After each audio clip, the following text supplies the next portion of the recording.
Dee, dee, dee, dee, dee.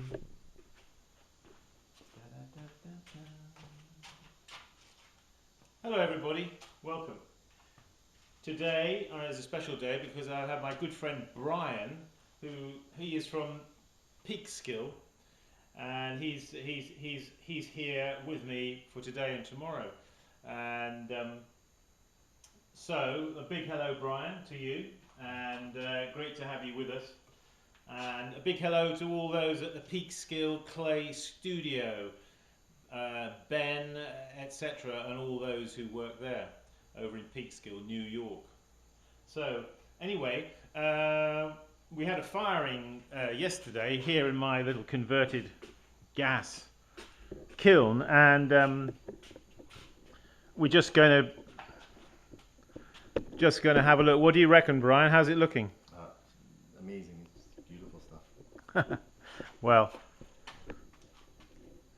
yeah, as always, you know, looking at a kiln, you get your first impressions, and what I generally do is just cast a general eye over everything, and then you start looking at a few of details, and you notice things, don't you, like how well the glaze is looking, or how well it's melted, or how well it's reduced, or how well it's not reduced, etc. So for those of you who don't know, this is started out its life as an scut electric kiln, and we converted it to run on weed burners, which you can see down there, a couple of weed burners, and we installed an internal integral chimney which works in conjunction with a hole in the lid, which you can see up there, creating a downdraft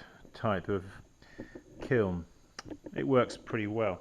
Okay, we'll just move the camera back here a touch, and so yeah, this is now cooled off pretty well. This is a Celadon GP with a pouring lip, which has got the a Ruffex interior here, which we created to use in conjunction with a wooden pestle for herbs, garlic, etc. So that's actually fired quite nicely. Pleased with that one. That's good. And a double bowl. What do you think, Brian? Looks okay? Yeah.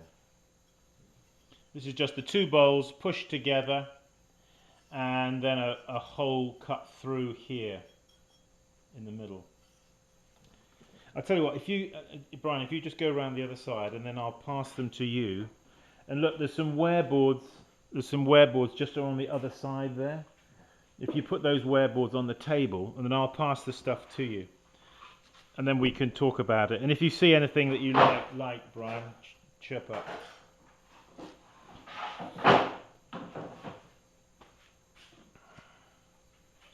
So, what else? Well, we've got some small little bud vases here, which have come out quite nicely.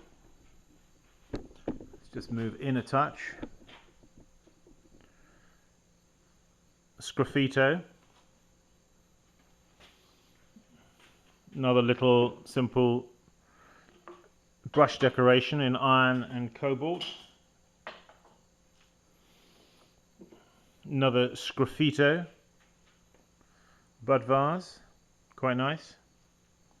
That's iron oxide slip, which is then cut through with a blade while it's still leather hard, and that's a nice little pot, that one. Again, Sgraffito. We've got a small Celadon teapot here for green tea. Fired very nicely. These actually are very nice, these teapots to pour. The balance is very good for pouring with these kind of teapots.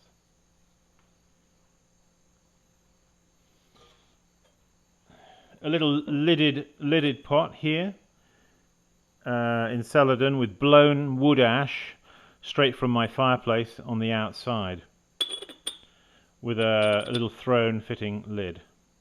Quite nice. Oh, this is a squared off, thrown round but squared off celadon unglazed exterior. As you can see, we are having some issues with bloating in a few places. This is something I'm going to have to take up with my clay supplier, because this clay is tending to bloat unreasonably. Otherwise, quite a nice little piece. There's another couple here. These were fired, which again, little bloats, you see. Even though I give it a really nice long bisque, it's still getting this bloating. I don't know. Frustrating, isn't it? Never mind. You have to be philosophical about these things. Let's have a look. A couple more over here. Little bud vase with a tree. He came out quite nicely, didn't he? It's getting the right combination of heat and thickness of glaze when you do these overglaze, you know, with a slip underneath the glaze with a Sgraffito, getting that right amount of, getting it in the right place in the kiln, and just having the right amount of covering of glaze to get that in balance.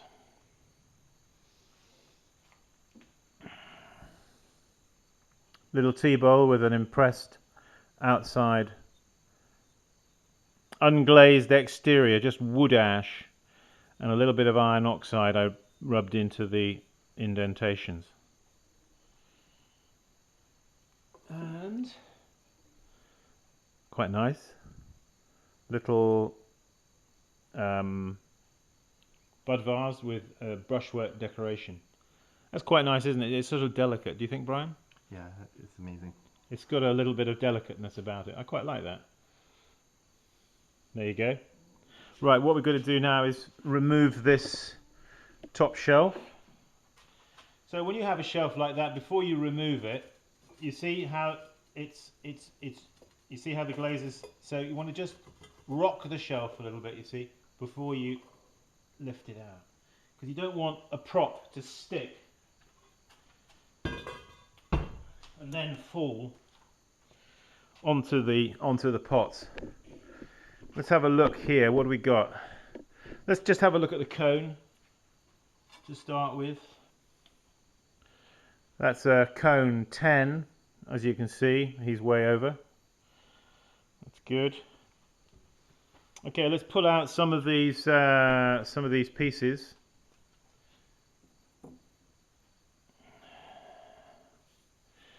This is a paddled piece with celadon on the inside and wood ash blown over the outside. Quite nice, I quite like that. Let's get rid of the props. Those over there. Okay, are you ready, Brian? We're going to whip these guys out. These are some tankards.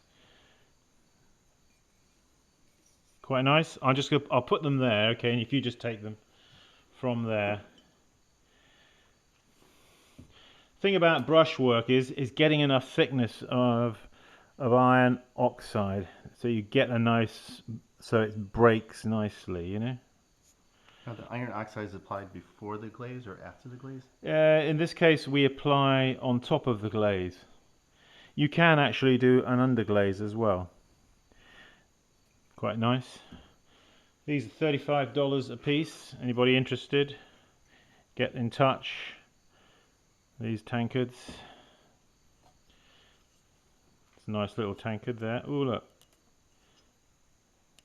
Looks like he's touching something there. Quite nice. That's iron oxide Sgraffito, you see, with that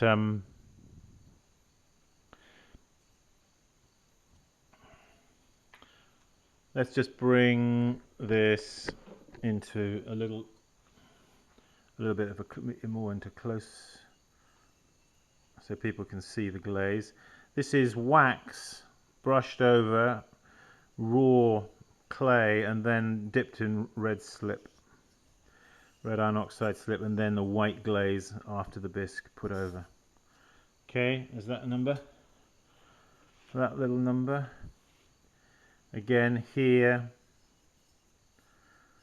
the same treatment.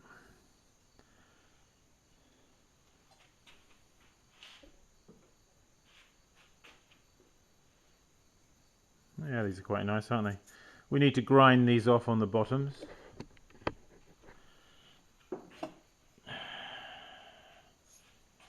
Dee dee dee dee dee.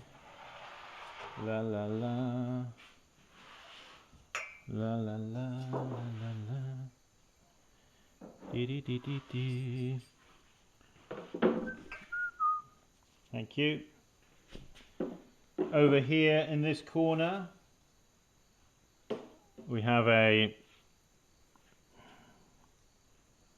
Celadon impressed round piece with a paddled pattern on the outside. Kind of a subtle pot. Do you like pots that are subtle, or do you like pots that are in your face as soon as they come out of the kiln?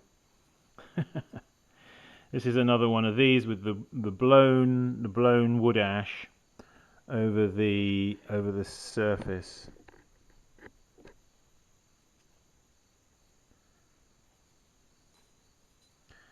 Paddled exterior design. Wood ash from my fireplace, unwashed, sieved through an 80 mesh sieve and then sprayed on using an atomizer. Take it away, Brian. Couple of more little bud vases here. There you go. This is a bit more of a one-off type design, thrown and altered and cut and faceted. Quite a lot going on there. You remember, Brian, I was talking to you about this red, how strong it is. It's quite a, you have to use it in moderation. Nice little, small little pot here. The lid is stuck, so we'll have to gently separate him. Quite nice, though.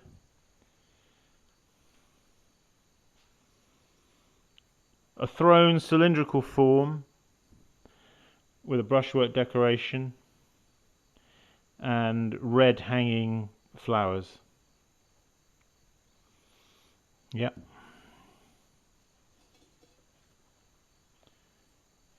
Piece of porcelain.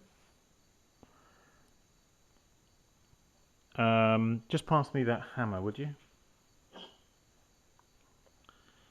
Let's separate the lid, shall we? Oops, no, not that end. There he is. Always use a piece of wood, folks. Porcelain,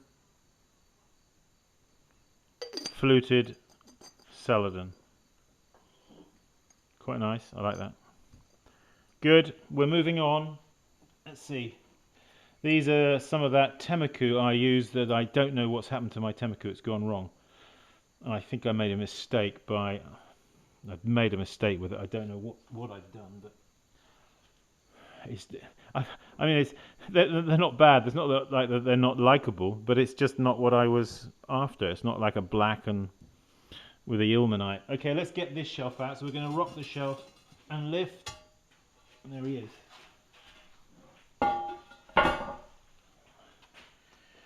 Now we've got some... What have we got going on down the bottom here?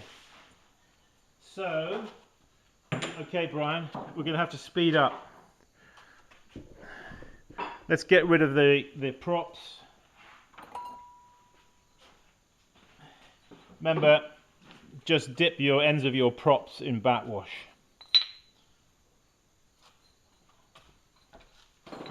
La la la la la la. We've got a stack of GP bowls here. We'll take them out. You see they're stuck together with a decoration on the inside. You can see some iron in the bottom there. That's because some dirt has got in. Let's have the hammer a minute, Brian. So we're gonna separate these GP bowls. I'm just going to show you how to do that. So when you get pots,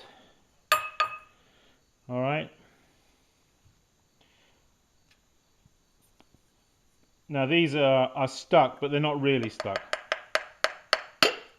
Okay.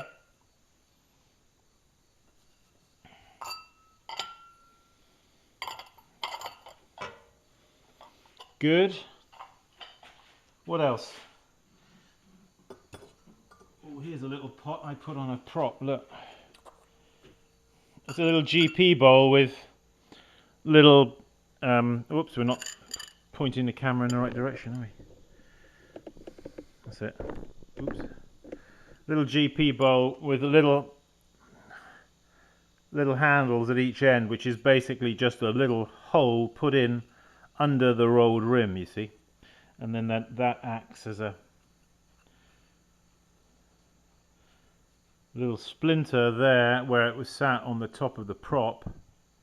So you have to be careful that we don't cut ourselves. Oops, you take the pot. What else? Another little covered. Yeah, I'll have him back. I'll keep him here. So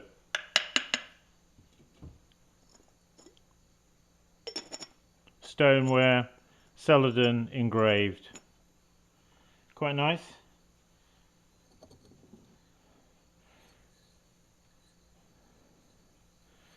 A little dish, trimmed foot, paddled exterior with make-believe little luggy handles. Quite nice.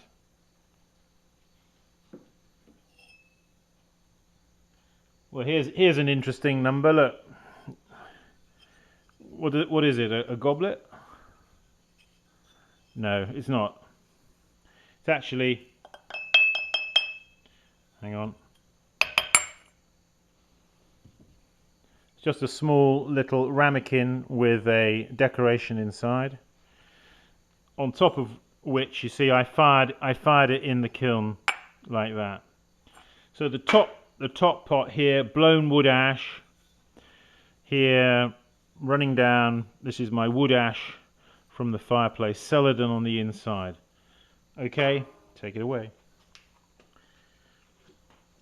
Now this pot here. Oh, that's interesting. That's fired much better. Let's just show everybody. This pot, you see, is a refire, folks. In other words, this pot was in the last kiln, but it didn't come out. It came out more like this one, rather matte, not properly matured, the glaze, you see. So I've refired it down at the bottom of the kiln, and there he is. He's come out quite nice, hasn't he? The glaze is now properly melted, you see. There you go. Take that one as well.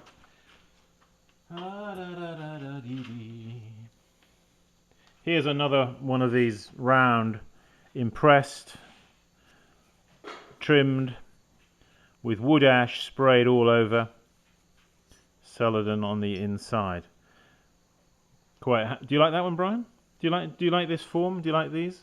Yeah, it's hard to believe that the wood ash just sprayed turns into its own natural glaze. Yeah, absolutely.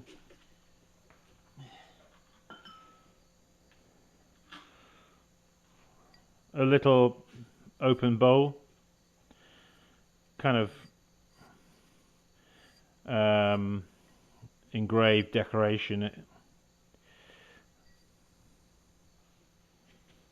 We're getting near the bottom. A little jam pot here with a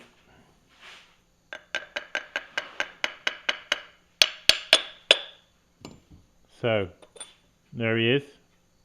Celadon. Little fitted lid. They're easy to make, aren't they? They're easy to make, those. Well, once you know how. This is just Celadon on the inside, and I did a sort of a layered, not layered. Yeah, how did I do this one? Oh, I know. I put some slip on the outside of the pot, some slip, and then I kind of combed the slip, and then let it dry. Afterwards, I've just blown wood ash all over it, in the same as the other ones you've been seeing. So it's actually turned out rather nicely, hasn't it? Do you think that's nice? Yes. You love it, Brian. Tell me the truth. Now this pot, I don't know if you saw that, folks, but I just fired it on this stilt, like that, you see? That's how he was in the kiln, fired on top of that stilt. But he fired all right, didn't he? He did indeed. What have we got here? See, look.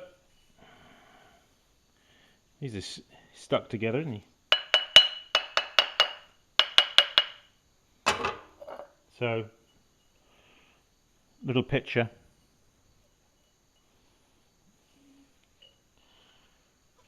Now these are some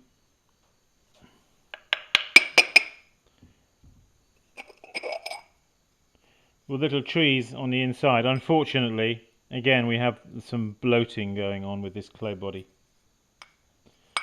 Send it back. That's what I say.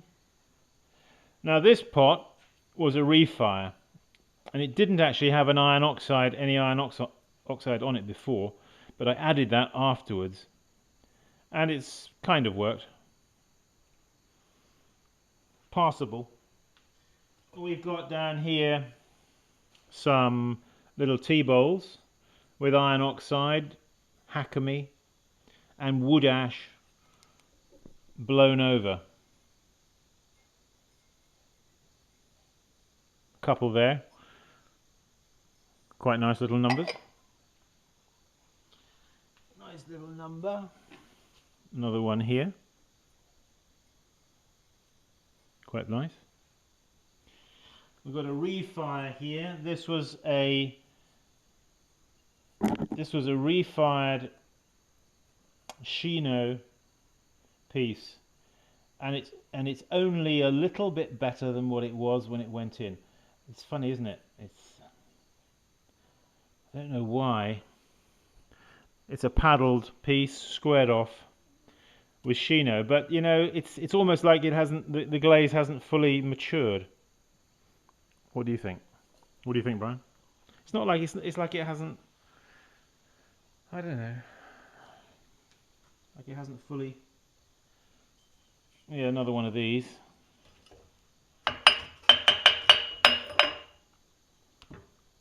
Watch for any sharp pieces in case they're on.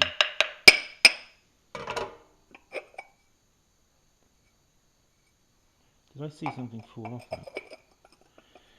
Very occasionally when you fire face to face like this and you spray wood ash over, when you separate them, if the wood ash touched in any place, you can get some sticking.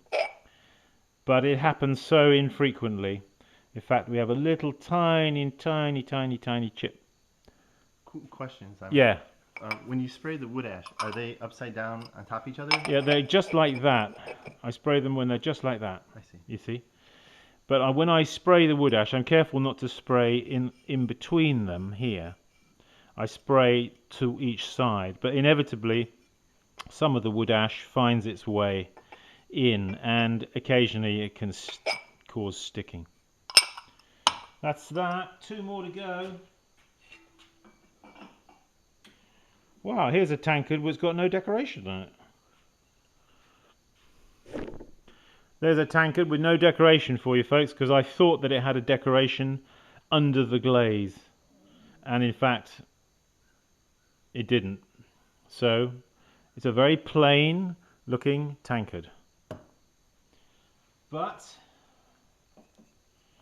there you go. And here's another foxglove. Remembering, of course, my father, David Leach. This is his signature decoration that really comes from the Lower Down pottery in Devon. And I because I worked there for a number of years, so I learnt to do it. So I do this as a sort of, I do a few of these in memory of Dad, you know. Keep the tradition going. Okay, well that's it. The kiln is empty. So